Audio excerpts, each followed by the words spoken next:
Assalamualaikum warahmatullahi wabarakatuh. Ketemu lagi dengan Ibu Ilmi.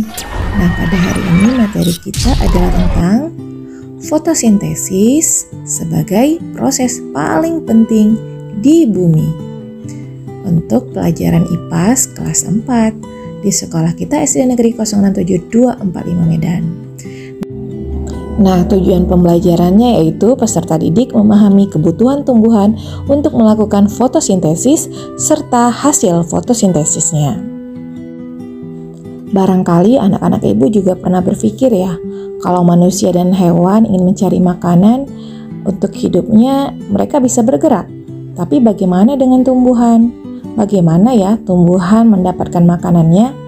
Oh, ternyata tumbuhan melakukan proses fotosintesis. Nah, bagaimana proses fotosintesis itu? Fotosintesis itu adalah proses pada tumbuhan untuk memasak makanannya sendiri. Hari ini kita akan mempelajari bagaimana proses fotosintesis yang terjadi pada tumbuhan. Ayo silakan anak-anak ibu fokus ya. Proses diawali dengan yang pertama, tumbuhan mengambil energi cahaya dari matahari. Energi cahaya dari matahari inilah nanti yang digunakan untuk memasak makanan pada tumbuhan. Nah, energi dari matahari memasuki bagian kloroplas dari daun. Lalu, klorofil yang berada di dalam kloroplas menangkap energi cahaya dari matahari. Lalu kemudian ada tugas akar, menyerap air dari dalam tanah. Air kemudian disalurkan oleh batang sampai ke daun. Tugas daun juga menyerap karbon dioksida dari udara.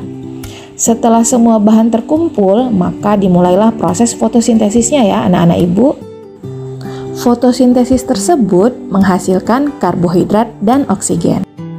Jadi anak-anak ibu, komponen-komponen yang dibutuhkan untuk proses fotosintesis yaitu yang pertama ada cahaya matahari, yang kedua air, yang ketiga karbon dioksida.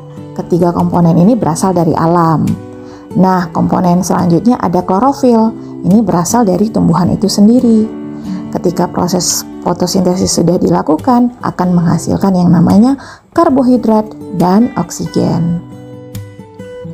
Anak-anak ibu bisa melihat ilustrasi proses fotosintesis pada gambar berikut ini ya.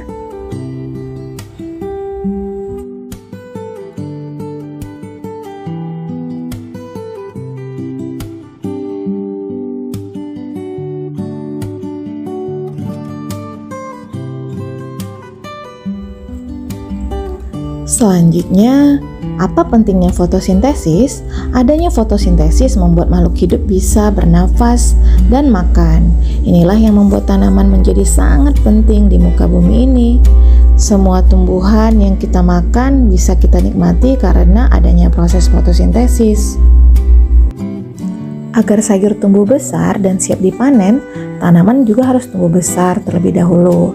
Hal ini tidak akan terjadi jika tanaman tidak melakukan fotosintesis. Anak-anak ibu, menurut kalian, apakah hewan dan manusia bisa makan jika tanaman tidak melakukan fotosintesis? Silakan dijawab ya. Sekian pembelajaran kita hari ini. Kosakata baru bisa dibaca-baca ya. Lalu ada tugas-tugas di Quizizz dan word wall yang sudah ibu sediakan. Semangat belajar. Assalamualaikum warahmatullahi wabarakatuh.